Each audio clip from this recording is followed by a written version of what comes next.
Muy bien, amados. Hoy vamos a continuar con nuestra serie expositiva de la carta a los romanos. Amén. Recordemos que esta carta a los romanos fue escrita a cristianos que estaban allí en la ciudad de Roma, que si bien eran cristianos, estos hermanos en Cristo, esa congregación estaba compuesta por gentiles, ¿verdad?, que eran los que no eran judíos, y estaba compuesta por judíos. Y el principal problema que el apóstol Pablo presenta, como todos los otros apóstoles, la principal oposición siempre era de los propios judíos. ¿Por qué? Porque es entendible, ellos tenían una enseñanza de años, ¿verdad?, transmitida de generación en generación. Pero el hecho es que esta enseñanza estaba mal fundamentada y estaba muy contaminada por tradiciones. Amén. Entonces, usted puede decir, pero pastor, pero qué reiterativo. ¿Cuánto pasó hablando, verdad, del pecado de la humanidad? El apóstol Pablo prácticamente usa 3 capítulos para hablar de la condición del pecado del hombre ante Dios. Del capítulo 1, versículo 18, hasta el capítulo 3, versículo 20, el apóstol Pablo nos presenta nuestra situación ante Dios. En el capítulo 3, versículo 21, Pablo comienza una nueva serie, una nueva sección de esta carta, donde comienza a desarrollar un tema importantísimo, ¿verdad?, para el cristianismo. El apóstol Pablo estaba escribiendo esta carta para cristianos como usted y como yo, ahora cristianos a un nivel mucho menor de conocimiento que el que tenemos hoy, porque aquellos cristianos no tenían, ¿verdad?, la palabra de Dios en el compendio con el Antiguo y el Nuevo Testamento como nosotros lo tenemos hoy. Entonces, cuán importante es entender que esta enseñanza que el apóstol Pablo está transmitiendo a estos hermanos que estaban allí en Roma es una enseñanza básica para el creyente.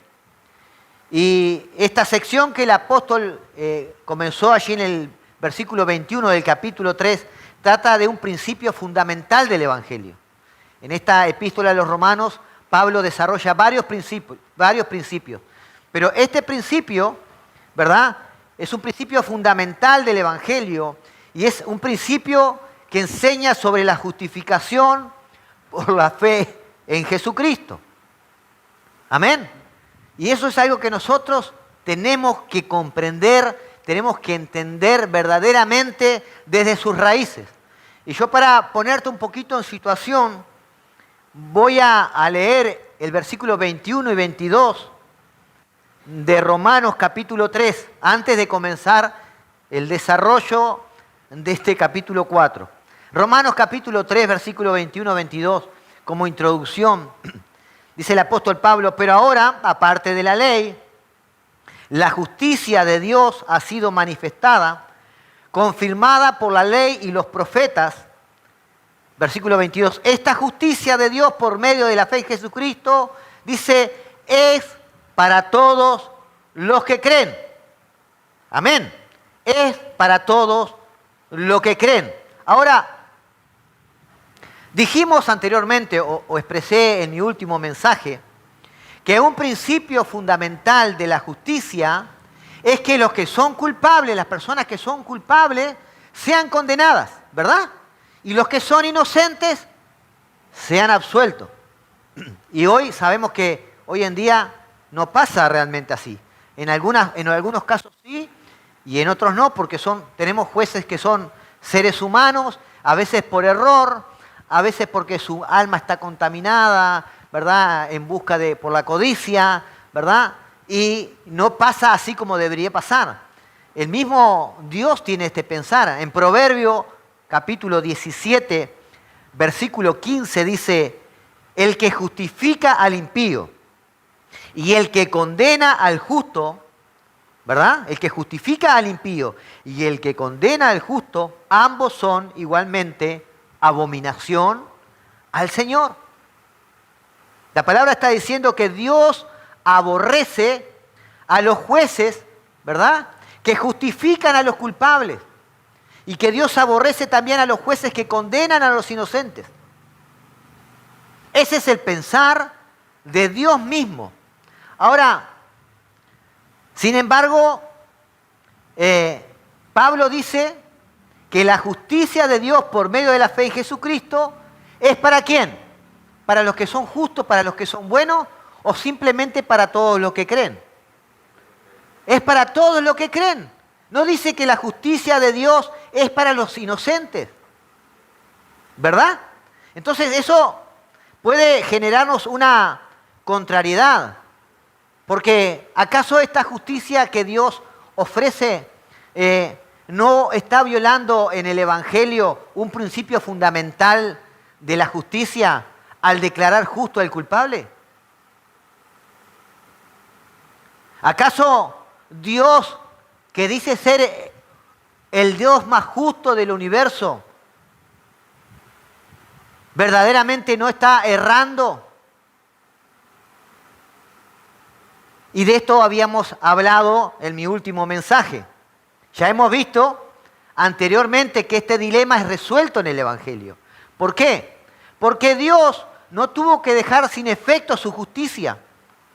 Dios no tuvo que dejar de cumplir las demandas, los requerimientos de la ley. Dios mismo cumplió las demandas de la ley. ¿Y cómo lo hizo? Esto lo habíamos hablado. Si alguien no lo entendió, puede ir allí, ¿verdad?, a la página de YouTube, Ministerio RDD 2020, y está este mensaje bien claro y bien profundo, porque el Evangelio resuelve este dilema cuando Dios, ¿verdad?, cumple esa demanda entregando a Jesucristo, enviando a Jesucristo, ¿verdad?, quien se encarnó, se hizo hombre, ¿verdad?, cumplió perfectamente toda la ley, ¿sí? Él no tuvo que dejar de cumplir la ley, Él no dejó de cumplir los requerimientos. Dios cumplió perfectamente la ley en nuestro lugar. Él pagó por nuestras transgresiones, muriendo por nosotros en la cruz. Eso, amados, es lo que resuelve el Evangelio. En otras palabras, y resumiendo esto, Jesús satisfizo plenamente la justicia de Dios en nuestro lugar. Y sobre esa base de la redención, ahora Dios mismo nos ofrece en el Evangelio a todos nosotros el perdón por nuestros pecados y el don de vida eterna únicamente por medio de la fe en Jesucristo. Amén. Esto lo habíamos desarrollado, ¿verdad?, en los mensajes anteriores, pero yo quería, ¿verdad?, como ponerte en situación para que tú puedas tomar, ¿verdad?, el hilo de dónde estamos parados. Y el apóstol Pablo, en toda esta sección de la carta a los romanos, él lidiando con un problema que los judíos tenían. Los judíos, habíamos dicho en otras oportunidades, que ellos pensaban que tenían el problema de la justicia ante Dios resuelto por el simple hecho de ser judíos, ¿verdad? Ellos decían: nosotros somos el pueblo escogido por Dios. Nosotros tenemos la ley y la circuncisión, ¿verdad? Nosotros somos descendientes de Abraham. Dios no puede condenarnos. Ese era el pensamiento de los judíos de la época, y esto se había transmitido por generación tras generación. Pero era un pensamiento erróneo, era un pensamiento equivocado de una enseñanza que se fue transmitiendo erróneamente de generación en generación. Pero ahora el apóstol Pablo, más allá de ya haberlo explicado anteriormente, ahora él quiere ilustrar esta enseñanza de la justificación por la fe usando como ejemplo nada más y nada menos que Abraham, el padre de la fe. Porque sus propios rabinos, los rabinos de la época, hablaban de él como un modelo por excelencia de hombre justo. Amados, varios textos de los rabinos exaltan a Abraham como el hombre, ¿verdad?, justo por excelencia. Y enfatizan en esa justicia de Abraham, ¿verdad?, que Abraham alcanzó a ser amigo de Dios. Por eso Dios lo escogió para ser el primer hombre de la nación de Israel. Pero como dije anteriormente, todo este pensamiento que se había transmitido de generación en generación era por el mal conocimiento o el mal entendimiento de la palabra de Dios que ellos tenían. En este capítulo 4, lo que vamos a hacer hoy, o lo que vamos a ver hoy, es una ampliación del versículo 27 al 31 del capítulo 3, ¿verdad? No hay de qué jactarse, como ¿verdad? El presbítero Hugo estuvo predicando en su mensaje anterior. No hay de qué jactarse.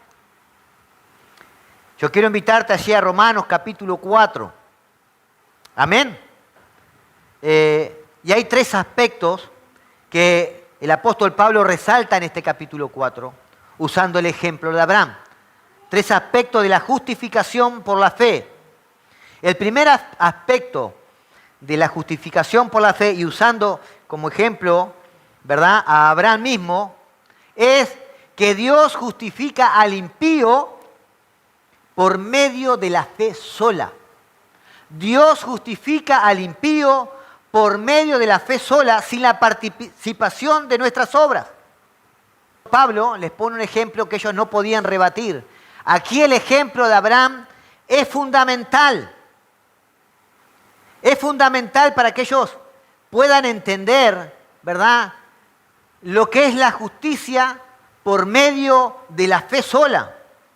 Y lo primero que vemos en estos 3 primeros versículos del capítulo 4 de Romanos, ¿verdad?, es que Dios justifica al impío, Dios declara inocente al pecador por medio de la fe sola, ¿verdad? Él lo declara justo. Romanos capítulo 3, versículo 1 al 3, dice como pregunta, ¿qué diremos? ¿Qué diremos entonces? ¿Que halló Abraham nuestro padre según la carne? Porque si Abraham fue justificado por las obras, tiene de qué jactarse, pero no para con Dios. Porque, y mire lo que dice acá, ¿qué dice las Escrituras? Pregunta Pablo. ¿Qué dice las Escrituras? Y acá va el primer ejemplo de Abraham. Y creyó a Abraham a Dios y le fue contado por justicia. ¿Se dan cuenta? Pablo le dice, ¿qué dice las Escrituras? No qué dicen los rabinos, no qué dice la tradición. Pablo les dice, a ver, ustedes que se jactan de tener la ley, ustedes que se jactan de ser el pueblo que recibió la ley, de los conocedores de la ley, ¿qué dice las Escrituras? El padre de la fe, el padre de la nación de Israel, dice que fue justificado por la fe porque le creyó a Dios. Pablo usa el capítulo 6, el capítulo 15 de Génesis como ejemplo, ¿verdad? Y este capítulo 4 de Romanos, que vamos a desarrollar hoy, es la ampliación de la explicación del capítulo 15 de Génesis. Se va a basar principalmente en este capítulo. En el capítulo 15, versículo 6, ¿verdad? Dice, y creyó Abraham a Dios y le fue contado por justicia. Pablo le estaba en la cara mostrando a los propios judíos, a ver, ustedes que tanto se jactan, ustedes que tanto dicen conocer la ley, ¿cómo no van a entender la justicia por la fe? Si el propio Abraham fue justificado porque le creyó a Dios. Pablo le muestra que según las Escrituras, Abraham no fue declarado justo delante de Dios porque haya hecho algo bueno, sino simplemente porque Abraham le creyó a Dios y Dios lo declaró justo. Fue la fe de Abraham por la cual Dios le acreditó su justicia. Amén. Ahora, hay 2 maneras en que nosotros podemos obtener las cosas en la vida. Hay 2 maneras, y Pablo lo va a desarrollar acá. Una manera en la cual usted puede obtener algo en la vida es ganándola por su propio esfuerzo, ¿verdad? Las obras, los méritos. Usted va, ¿verdad?, trabaja llega a fin de mes o la quincena y su patrón no agarra el dinero y le dice, bueno, mira, hoy me siento bueno, hoy te voy a dar este dinero. No. El patrón lo que está haciendo es retribuyendo, ¿verdad? Pagando lo que usted por su mérito, por su obra, por su trabajo, se ganó. Y Pablo, ¿verdad?, lo va a demostrar ahora en los siguientes versículos. Ahora, la segunda forma que usted tiene de obtener algo es cuando se te da un regalo, algo que se te da como un regalo, que vendría a ser la gracia. ¿Verdad? Pero no puedes recibir las dos cosas. O recibes algo como un regalo, o recibes algo como un mérito, como una obra, ¿verdad? Como el fruto de un esfuerzo. Eso Pablo lo deja bien claro. Pablo dice en el capítulo 4, ahora bien, en el versículo 4 de Romanos 4, ahora bien, al que trabaja, el salario no le cuenta como favor, sino como deuda. Tu patrón, cuando trabajaste, tiene una deuda contigo, no es un favor, ¿verdad? Cuando la gente trabaja, recibe, ¿verdad?, el fruto de su esfuerzo. Ahora, la justificación no funciona de esa manera. Y Pablo lo está desarrollando en los siguientes versículos. Porque la gente es considerada justa, ¿verdad?, no por sus acciones. La gente es considerada justa no por sus méritos, sino por su fe en Dios, quien perdona al pecador. Y Pablo aquí lo desarrolla en el versículo 5. Dice, pero al que no trabaja, versículo 5 de capítulo 4, pero cree en aquel que justifica al impío, su fe se le cuenta por justicia. Amén. Ahora, ¿usted se dio cuenta de lo que está diciendo? Está diciendo que Dios justifica. ¿A quién justifica? Al impío, al pecador. Y si Dios justifica al pecador, no es por algo bueno que este pecador haya hecho, que este impío haya hecho.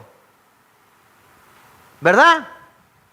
Porque eran impíos cuando Dios los justificó. Pero no hay otra forma de venir al Señor. Porque como Pablo desarrolló hasta el capítulo 3, versículo 20, todos somos pecadores. Todos somos culpables. Amén. Y a no ser por la obra redentora de Jesucristo, no podemos obtener esa justicia que viene de parte de Dios. Ahora Pablo no se queda ahí. Él afirma este argumento usando el ejemplo del rey David. Pablo toma como ejemplo el Salmo 32 que escribió, ¿verdad?, el rey David.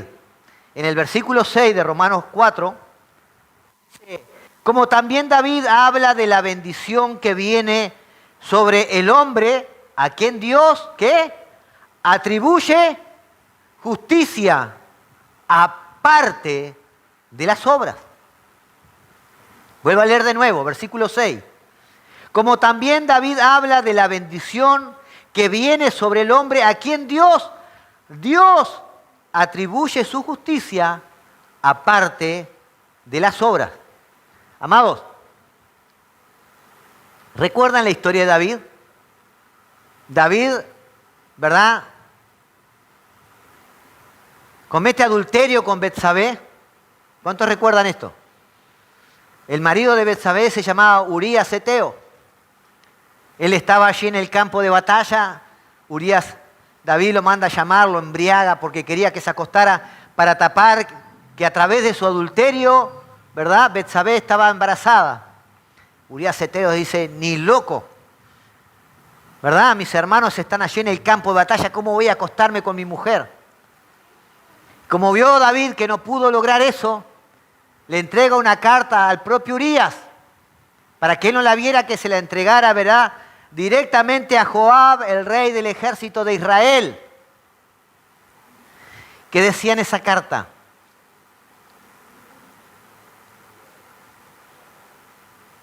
Pon a Urías en el frente de batalla.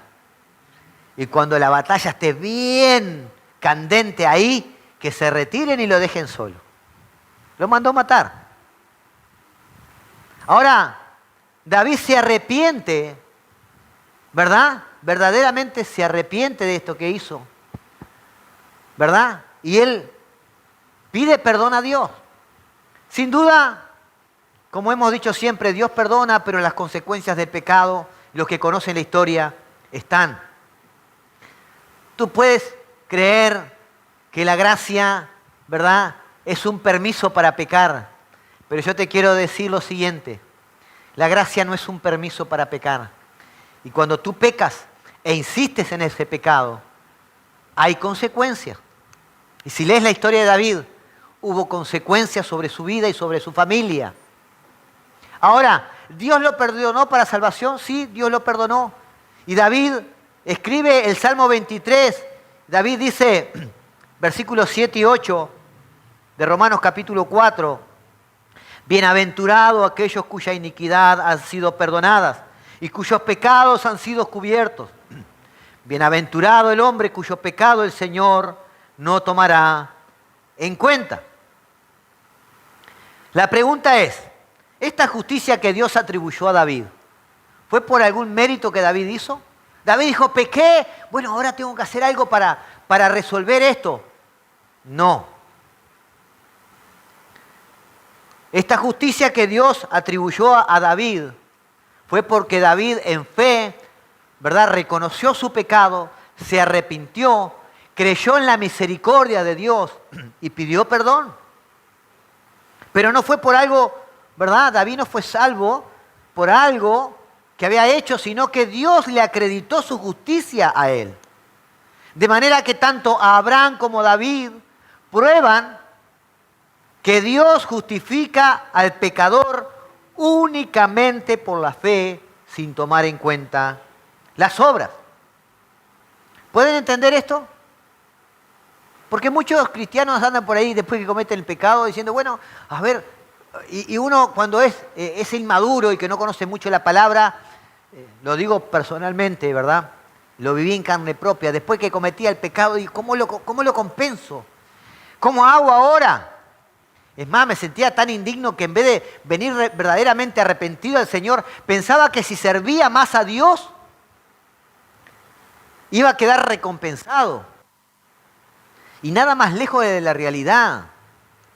Si tú vienes a Dios con un corazón verdaderamente arrepentido, ¿verdad? Dios perdona ese pecado. Así como nos enseñó a perdonar, ¿verdad?, 70 veces 7, Él te va a perdonar 70 veces 7. El hecho es que las consecuencias de ese pecado van a golpear a la puerta de tu vida. Amén. Ahora, el segundo aspecto de la justificación que Pablo desarrolla en este capítulo 4 es que esta justicia de Dios no es para los judíos solamente.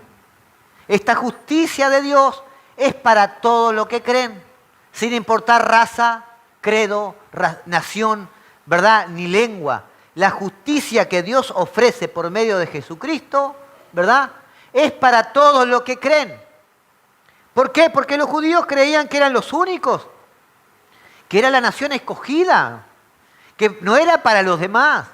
Les costaba entender esto. Pero Pablo aquí en el versículo 9 al 11 de Romanos capítulo 4, ¿verdad? Vamos a leer ahora, 9 al 11, les enseña a estos judíos, ¿verdad?, que esa justificación por la fe es para todos los que creen. Versículo 9. Dice, ¿es pues esta bendición solo para los circuncisos? O sea, ¿es solo para los judíos? ¿O también es para los incircuncisos? O sea, para el resto del mundo. Porque decimos, a Abraham la fe le fue contada por justicia. Entonces, pregunta Pablo, ¿cómo le fue contada? ¿Siendo circunciso o incircunciso? Y él mismo responde, no siendo circunciso, sino siendo incircunciso. Abraham recibió la señal de la circuncisión como sello de la justicia de la fe que tenía mientras aún era incircunciso. Amado, Qué interesante o qué importante es conocer la palabra de Dios. Porque aún para los judíos, Abraham, el padre de la nación de Israel, no entienden la cronología en la cual acontecieron los hechos. Porque Abraham era un pagano que vivía en Ur de los Caldeos, en una nación idólatra, en una nación pagana. Abraham tenía sus dioses, ¿sí? Para ese entonces Abraham ni pasaba por su mente la nación de Israel, ¿sí? Recordemos que Israel recién se le dio el nombre de Jacob, ¿verdad? Abraham y Sara, ¿verdad? Tuvieron a Isaac, a Esaú y Jacob. Imaginen, 2 generaciones más arriba. Recién Jacob fue llamado Israel. Pero Abraham, si bien recibe la promesa, no era judío. Él era un pagano que vivía en Ur de los Caldeos. Y en Génesis capítulo 12, Dios hace el llamado a Abraham cuando Abraham tenía 75 años de edad. Génesis capítulo 12, el Señor le dijo a Abraham: vete de tu tierra, de tu parentela, de la casa de tu padre, a la tierra que yo te mostraré. Haré de ti una nación grande y te bendeciré, engrandeceré tu nombre y serás de bendición. Bendeciré a los que te bendigan y a los que te maldigan maldeciré. En ti serán benditas todas las familias de la tierra. Y dice el versículo 4 de Génesis 12, entonces Abraham se fue tal como el Señor le había dicho. Abraham, ¿verdad? Tiene un encuentro con Dios mismo, Dios le habla. Le dice, deja tu casa, deja tus dioses, seguime a mí, el único Dios verdadero, y haré de ti una nación grande. Abraham ya tenía 75 años para cuando eso aconteció. Ahora, Abraham, sin embargo, le creyó a Dios. De manera que Abraham, siendo un pagano, obedeció a Dios, se fue de su casa, dejó sus dioses, se fue de su parentela. Pero en Génesis 15, Dios otra vez se le aparece a Abraham en visiones y hace un pacto con Abraham. Dios en Génesis 15 le reitera a Abraham que a pesar de su vejez, a pesar de la vejez de Sara, Dios le iba a dar un hijo y que a través de ese hijo, ¿verdad?, su descendencia sería numerosa como las estrellas del cielo. Y dice en el versículo 6 de capítulo 15 de Génesis, ¿qué pasó? ¿Y Abraham qué hizo? Le creyó. Abraham le creyó.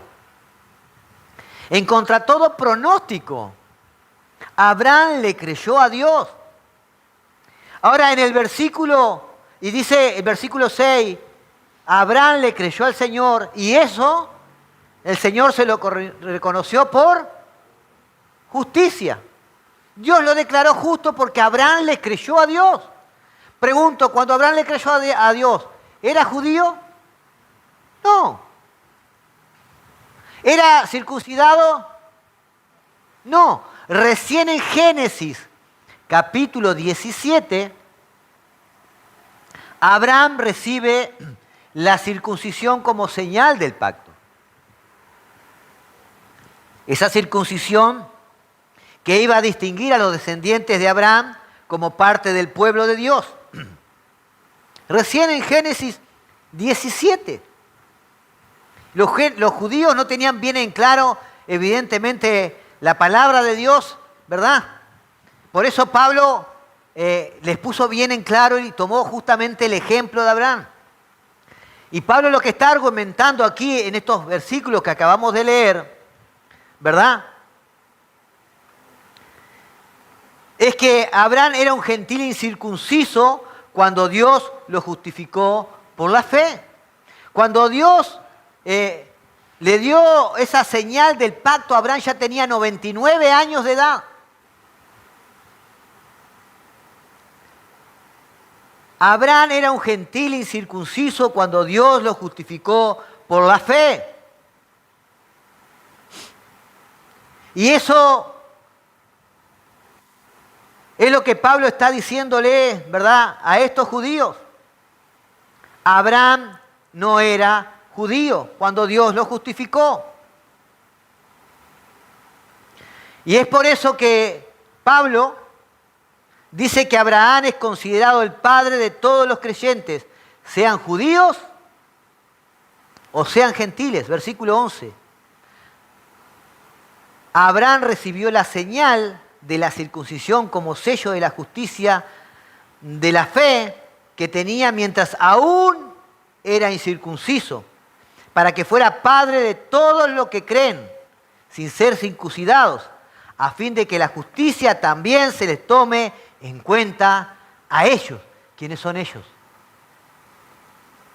Ustedes, nosotros. Amén. A fin de que la justicia también sea para aquellos que por la fe son justificados. Versículo 12. También Abraham es padre de la circuncisión para aquellos que no solamente son de la circuncisión, sino que también siguen en los pasos de la fe que tenía nuestro padre Abraham cuando era incircunciso. Entonces, amados, la promesa es para aquellos que siguen los pasos de Abraham, que por medio de la fe reciben la justicia de Dios, por medio de la fe sola puesta en Jesucristo.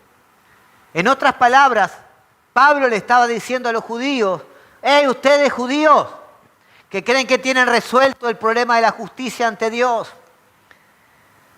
El solo hecho de ser circuncidados no los hace justos, no les da la salvación, si no tienen la fe puesta en Jesucristo. Amén. El tercer aspecto y último aspecto que el apóstol Pablo quiere mostrarnos en estos versículos del capítulo 4 es el tipo de fe del cual está hablando. ¿Sí? Pablo, para hacer esto, hace un contraste entre la ley y la fe, para mostrarnos a través del ejemplo de Abraham que Dios justifica no a los que se esfuerzan por guardar la ley, sino que Dios justifica a todos aquellos que creen en la promesa de salvación a través de Jesucristo. Esos son los que Dios justifica. Versículo 13 de Romanos capítulo 4. Porque la promesa a Abraham o a su descendencia de que él sería heredero del mundo no fue hecha por medio de ¿qué? De la ley, sino por medio de la justicia de la fe. Yo quiero que entendamos esto, algo que los judíos no estaban entendiendo. ¿Por qué es tan evidente, verdad, que la promesa que Dios le hizo a Abraham no podía depender de la obediencia a la ley de Moisés? ¿Por qué? Porque la ley vino 430 años después de Abraham. Cuando Abraham recibió la promesa, no existía la ley. La ley vino a Moisés en el monte de Sinaí, ¿verdad? Y al pueblo de Israel a través de Moisés, 430 años después de Abraham. Por eso esa promesa que Dios le hizo a Abraham no podía tener como base la obediencia a la ley, porque la ley no existía. Pablo le estaba diciendo en otras palabras, a ustedes que saben tanto de la palabra y que se jactan tanto de la palabra, ¿verdad? ¿Cómo pueden pensar que Abraham fue justificado por la ley si la ley no existía? ¿En verdad creen esto? Pero esta era lo que los judíos creían. Fueron enseñanzas que generación tras generación se fueron transmitiendo erróneamente, por lo cual ellos tenían un concepto errado de lo que Dios quería hacer. Aparte, dice Pablo, si el cumplimiento de la promesa fuera por nuestra obediencia a la ley, eso hace nula la promesa. Versículo 14. Porque si los que son de la ley son herederos, vana resulta la fe y anulada la promesa.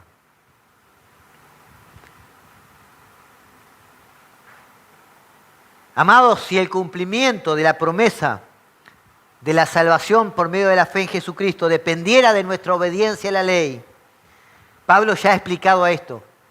¿Realmente habría alguno que podría ser salvo? Nadie. Nadie podría ser salvo. Y Pablo ya lo demostró en los capítulos anteriores.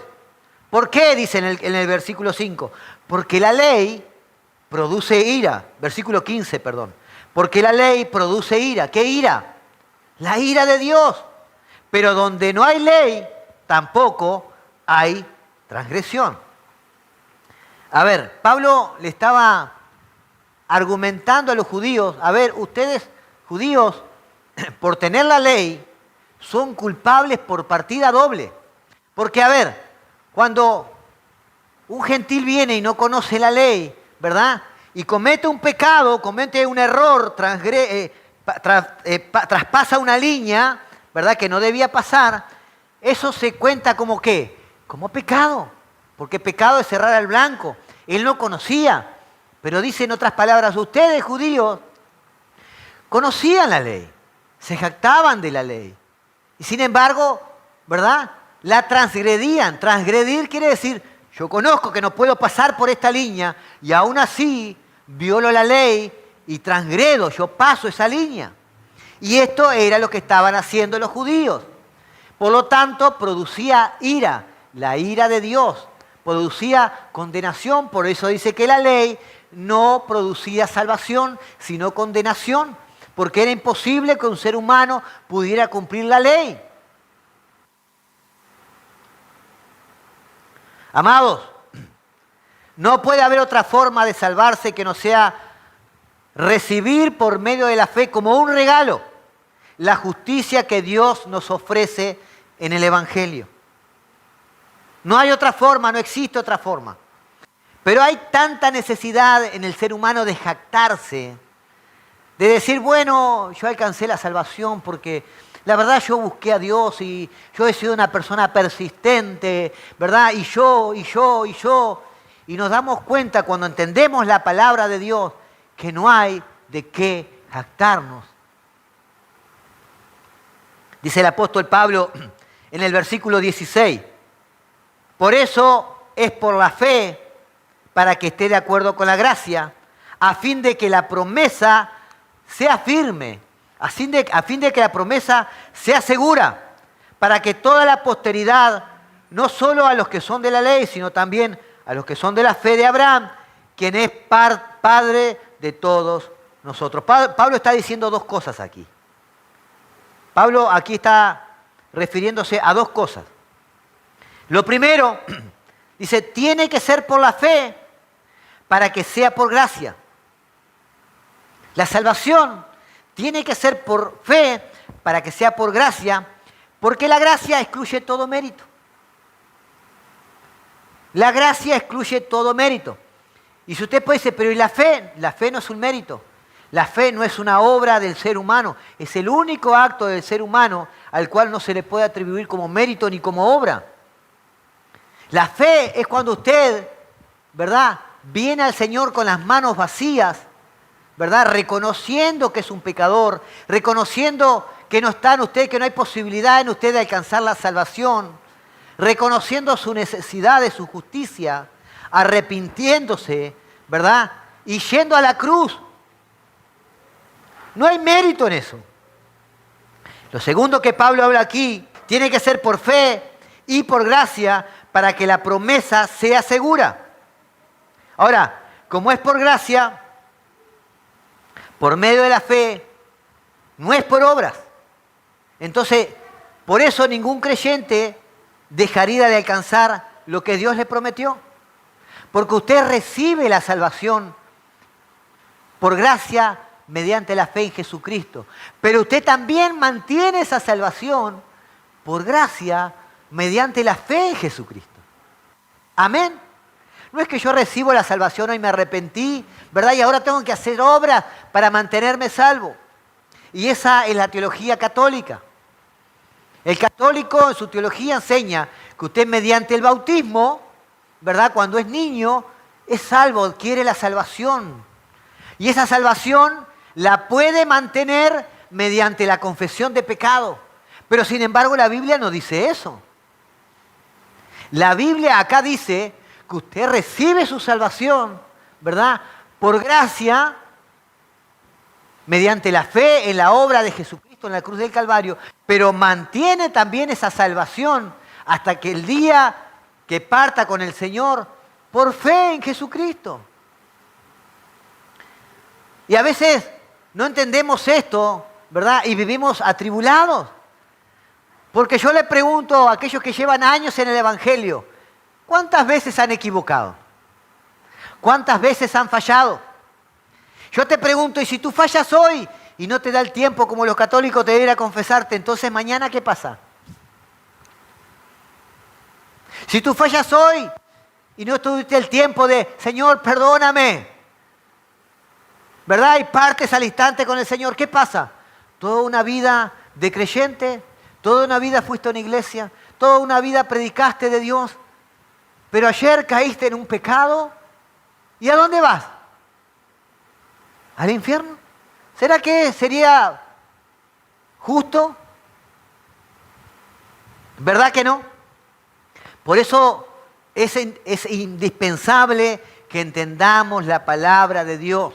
Amados, tristemente hoy en día, gran cantidad de creyentes creen que adquieren la salvación porque son buenos o porque, ¿verdad?, hicieron alguna buena obra y Dios vio algo en ellos, ¿verdad? Y que tienen que vivir, ¿verdad?, esa vida que realmente no es una vida en libertad porque están esclavos de su mente y del engaño del enemigo. ¿Cuántos creyentes, en vez de arrepentirse y seguir, ¿verdad?, se apartan de los caminos del Señor porque no han entendido esto? Ay, no, pastor, yo no puedo ir a la iglesia hasta que camine en santidad. Yo no puedo ser hipócrita. No tenés que... Ser hipócrita es decir algo y vivir otra cosa. Pero si tú crees en Jesucristo y crees que la obra que Él hizo en la cruz del Calvario es más que suficiente por tus pecados pasados, presentes y futuros, ¿qué estás haciendo? ¿A quién le estás creyendo? Volvete al Señor. Acércate a Él con un corazón arrepentido, como hizo David. Y cree que su justicia te es atribuida a ti, que no es por tu justicia. Porque si fuera así, ningún ser humano sería salvo. Amén. ¿Podemos entender esto? Dale un fuerte aplauso al Señor. ¡Aleluya! Amado, es por eso que la salvación no se puede perder. Porque no depende de nuestro desempeño. No depende de nuestras capacidades. Nuestra salvación depende pura y exclusivamente de Jesucristo. Amén. La salvación no se puede perder para aquel que la tiene. No aquel que fue y hizo una procesión de fe, ¿verdad? Una profesión de fe que decía ser cristiano, pero en realidad su vida nunca cambió y nunca fue transformada. Ahora, ¿qué fue lo que Abraham creyó en aquel momento de la historia? Y bueno, Abraham creyó que Dios era capaz de darle vida a un muerto. Abraham creyó que el vientre muerto de su mujer, de Sara, ¿verdad?, por el poder de Dios podía todavía engendrar vida. Él lo creyó porque creyó en la promesa de Dios. Y eso es lo que hoy tú y yo debemos creer. Amén. Que el mismo poder, ese mismo poder que trajo vida sobre el vientre de Sara, ese mismo poder, ¿verdad?, es el poder que estaba en Jesús, el cual no permitió que la tumba pudiera contener su cuerpo. Y al tercer día, ese mismo poder lo resucitó, ¿verdad? Y a causa de Jesús haber resucitado, nosotros recibimos la justicia de Jesús por medio de la fe. Amén. Abraham creyó, ¿verdad?, en el descendiente que venía por medio de esa promesa. Nosotros creemos hoy, ¿verdad?, que ese descendiente de Abraham cumplió la promesa, pagó la deuda. Y hoy podemos ser justificados simplemente por la fe en Él. Ahora yo quiero hacerte una pregunta. ¿Qué clase de fe tienes tú? ¿Tú tienes esta clase de fe que Abraham tenía? ¿Que le creyó la promesa aún teniendo todo en contra? ¿Tú eres el creyente que tienes esa fe por la cual has dejado de confiar en ti mismo y has comenzado a poner tu confianza en Dios? ¿Tú eres ese tipo de creyente que tiene esa fe, que cree que lo que Jesucristo hizo en la cruz del Calvario es más que suficiente? Amados, quiero decirte una cosa y ponete de pie, por favor. Si es así, si tú eres ese tipo de creyente que dices tener esa fe, yo quiero que recuerdes algo. Amado, las circunstancias que estés viviendo no va a cambiar que tú eres un heredero de la promesa. Amén. Si tú eres ese creyente que dice, yo creo en la obra de Dios, creo que Jesucristo cumplió la promesa, cumplió la ley, ¿verdad?, completa, que entregó su vida allí en la cruz del Calvario por mis pecados pasados, presentes y futuros, y que lo que Él hizo allí en la cruz es más que suficiente, y que nunca se va a tratar de mí, sino de Jesús. Si tú crees eso, debes atesorarlos y debes creer en las promesas que Dios ha hecho para ti. Debes recordarlo a diario porque esas promesas son las que te llevan a crecer y a alcanzar los propósitos de Dios para tu vida. Recuerda que Dios es poderoso para cumplir todas las promesas. Y esto no se debe a tus méritos. No se debe a cuán bueno eres tú. Se debe a tu fe. Se debe a tu fe. Amados, Él prometió que para aquellos que aman a Dios, todas las cosas obrarán para su bien. Todas las cosas. Ah, pastor, pero estoy enfermo.